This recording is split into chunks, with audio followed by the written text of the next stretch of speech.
There were groups that were celebrating that the Affordable Care Act application was going to be a way to register. Every application had tied with it a voter registration application. In the Obama administration, the administration then made it legal to extend these service offerings to non-citizens, and they began to sign up. So you have to hope they have a firewall to keep non-citizens and citizens separate, because wouldn't it be a shame if that firewall wasn't strong enough so that when the data was sent to the states, it became detached and you lost track of citizenship? But Greg, in your experience, what is the policy when data comes from the federal government to the states? Is that firewall keeping citizens and non-citizens strictly in their swim lanes, or is there some overlap that we should be concerned about? There's no transmission at all. This goes all the way back to the 60s, but in this instance, it goes back to the voter. 1993 National Voter Registration Act. In 1993. By Bill Clinton.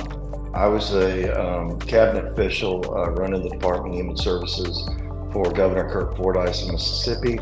We were the only state that objected to what they were doing, and that was trying to force the states, when somebody came in and applied for welfare and applied for really any government service, that they would be enrolled. We fought back, we sued them. One of the problems is that there is a box on the federal form to check citizen or non-citizen, but it's not captured. We've got examples of people that have checked no box, one box, two boxes, circled them, all sorts of things. Nobody is checking anything, and this has been going on for years. Obama was one of the original board members of this company.